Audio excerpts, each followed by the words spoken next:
You see, men are like lions, kings of the jungle. You draw women close, play with them, tell them all the sweet things and silly things they get off on. One thing is you never, never, never stop letting them know who is king.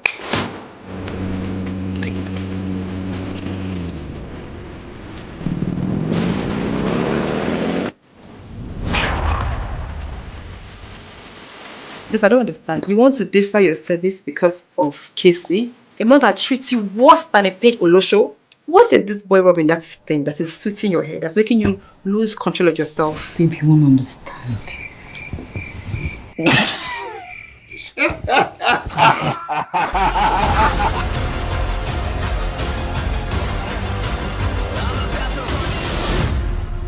This one made that you have been doing since 2 years now. What do you have to show for it? Where's the ring on your finger? Has he married you? You don't understand the pressure I'm under, Chris. The pressure? And that's supposed to be my fault, right? Meanwhile, there's Prince that is there, ready to marry you today. Royalty for God's sake. Newsflash. I only will decide when or if I will get married. Yes, that's it. You just say if. Yes, I said if.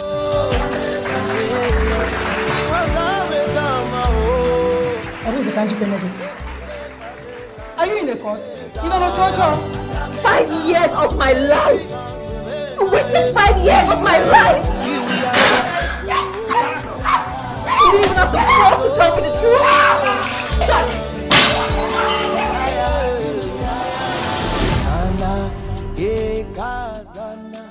Women and relationships are just a means to an end. But you see, when you're done, you go too far. Move on. Make way for Bro Code, a film about the infamous Bro Code. I feel like the title and what I watched in this trailer just now don't exactly match. But let's break down what we watched and make sense of what we've been given in this Austin Nnemeka directed movie about 3 friends who pride themselves on being masters of the dating game. Their names, Chris, Casey, and Arinze, played by Daniel Etim-Effiong, Majid Michel, and Mike Ezuruonye, though not in that order. This trio spend a lot of the time in the trailer high-fiving, clapping, and edging each other on as they break hearts and solve the expectations of pretty ladies surrounding their tables. Perhaps this is where the intended meaning of the title comes in, the solidarity these men share in their unholy mission and the bastardizing effect of the broken women they leave in their wake as they continue to do so. The trailer opens with Daniel Etim-Effiong, aka Kiss Daniel. And I promise you, I wasn't the one who named him this. The internet did. Anyway, Daniel is jumping out of the swimming pool in a fashion that screams the director's intention. I want this to be sexy. If Daniel's naked torso doesn't fully convince you of this, then the slow motion movement of the camera definitely will. And then the words of Mike Ezuruonye's character's voiceover will definitely seal the deal. The voiceover says, "Men are like lions, kings of the jungle. You draw them close, play with them, tell them all these sweet and silly things that they get off on. But one thing you never do is stop letting them know who is king." Sounds interesting, that's for sure. But let's just say that this left me feeling a bit confused. And now that I think about it, maybe it's because in playing it over and over again to get every word of the monologue for this script, the more I started to see the lack of complete sense it made. If you played it once, you're definitely safe. Else, there are 2 things involved. It is either it is included for shock value or it actually made sense and I'm the one jaded from all the replays and overthinking it. But the trailer soldiers on and shows Mike's character riding a jet ski with a durag and a mean face on. I mean, what better way to show that this guy is a bad boy than this? And it does the job if you ask me. A shot of another of the guys riding a power bike, the Civic Center Tower to remind us that this story is set in Lagos. That is if the murky brown waters of the Lagos Lagoon didn't do that for you. And then there's a high energy club scene. And, generally we're convinced that these guys, these boys, or men, are the creme de la creme of the Lagos party scene. Confession time sets in and we see one finished woman admitting that Daniel's character's penis has her on chokehold.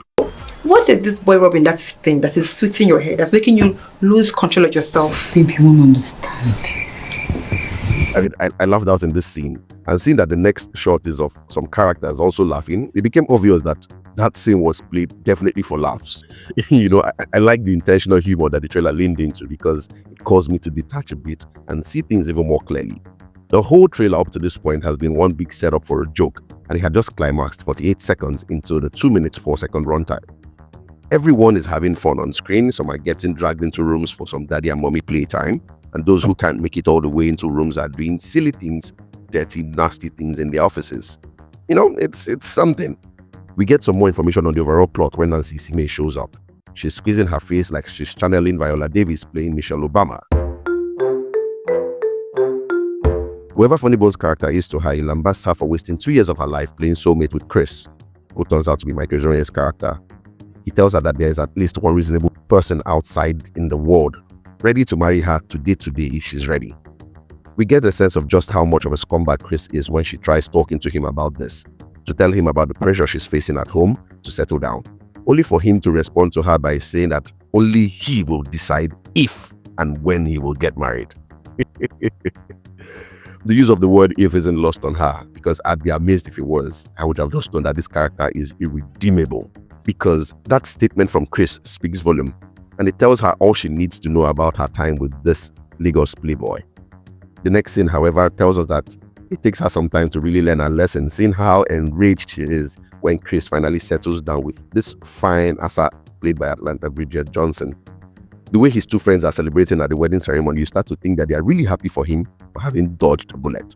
And when Nancy's character shows up again on screen, she does so with not just a bullet, but a complete arsenal of rage. She accuses Chris of wasting 5 years of her life, which took me off a bit and made me start to wonder, was it not just a few seconds ago Funny Bone was quoting that they'd been together for 2 years? This is 2 years now. What do you have to show for it? Where's the ring on your finger? Has he married you? You wasted 5 years of my life. Is this a continuity error or different context that the trailer sort of mixes up?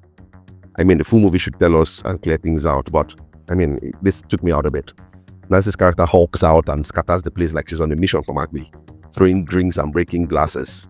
I honestly feel bad for her because I'm sure in this moment everyone is likely thinking her to be a scorned ex, which fits the bill. After doing soulmate things for 2 or 5 years, as the case may be, and getting ditched unceremoniously like that also seems to be the case, who wouldn't be scorned? Put yourself in her shoes. The voiceover in the closing scene gives us the best picture of what this movie might really be about. It's still Mike Ezuruonye's Chris talking, and he says, women and relationships are just a means to an end. But you see, when you are done, you just put them down and move on. That's all the proof you needed to know that truly Bro Code is about a crew of 3 late 30s to early 40s actors playing F-boys and how they go about effing their way through anything that wears skirt. It's not the most innovative premise, but I wish they'd given the movie some other title than this one that they choose, because when I saw Bro Code, I was thinking we might be in for a Nigerian spin on the all too popular, humorous and unofficial set of rules popularized by Barney Stinson from How I Met Your Mother. In that show, Barney Stinson's unofficial rules sort of outline how men should behave towards each other. And that's really what I was expecting. But this trailer gave me none of that. Of course, the full picture will lie in the movie, but I'm truly not eager to get to see that one, seeing how far away my expectations were from what this trailer gave me. But then, it might just be me overthinking it. So tell me in the comments if you share a completely different set of thoughts from what I am currently thinking. I'd like to hear from you. Bro Code is headed to cinemas starting May 30. Will you be watching? Let me know in the comments. Like, share, subscribe, and as always, I'll see you in the next video.